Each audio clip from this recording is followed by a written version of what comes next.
Yeah, Liz is here from the Old Mill Farmhouse. What are you making for us? Today we're going to make a Tennessee chess pie. This is like a Southern classic. It's a custard-based pie. It's very simple to do. I cheated and already brought in a pie crust that I made, but we're going to put that recipe on there too. It's a really simple pie crust, shortening, flour. You could substitute the shortening for butter. But what we're going to do, we're going to start with our sugar. We got 1 cup of sugar and unsalted butter. You always want to go with unsalted when you're baking. Why is that? If you have salt in your recipe, you can add it, but you can't take it away. Okay. So if you already have salt in your butter, then you're going to have trouble controlling that if you have to add more in. So we're going to do this by hand the hard way, just like they used to. And you want to have soft butter here. So this is at room temperature, and it doesn't look like it's doing anything. So this can take a while. Softer, right? Yeah, if this was cold, we'd really have trouble. And if you want to, you could put this in your KitchenAid or have a hand mixer. Okay.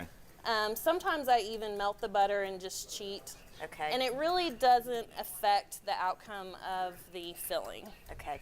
So this is a custard-based filling. The one we're doing today is vanilla, but it would be really easy to add lemon or chocolate or whatever flavoring you want, because it's a very neutral base with this pie. So, and then we're going to add in our eggs. We have 3 eggs. And again, this is good to have everything at room temperature when you're baking so that you don't shock anything and you get that perfect mixture. Now look at you. Go, girl. Look at you. So now that butter's going to get all creamed in there, and you want it to be a little bit frothy. Wow.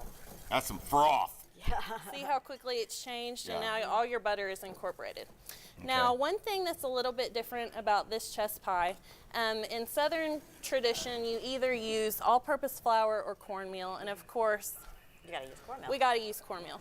So you can use our plain yellow, or I like the unbolted. It has a little bit of the corn husk left in it. You can see the little black flecks. It just gives you a little bit of texture.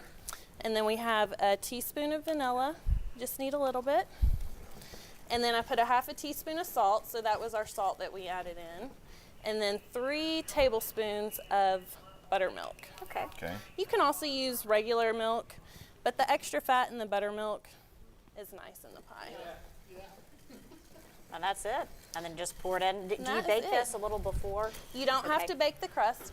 Whenever you do that, that's called blind baking. But with this one, it takes 45 minutes for this to cook.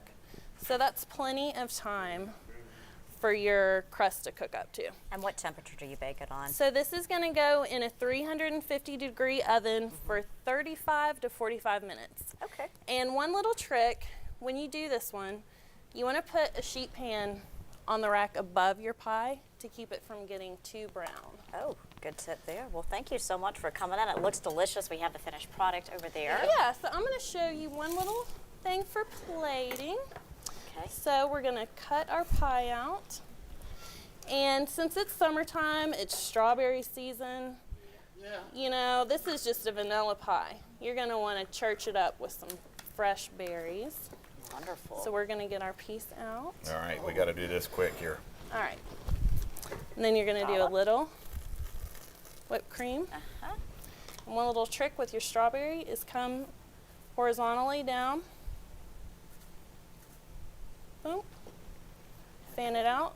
Well, look at that. That's fancy. Little sprig of mint, and you look like you're a pastry chef when you're put. Wow, Very you good. are fabulous. Thanks so much. We appreciate the Old Mill coming on and making chess pie. Good seeing you. Thanks.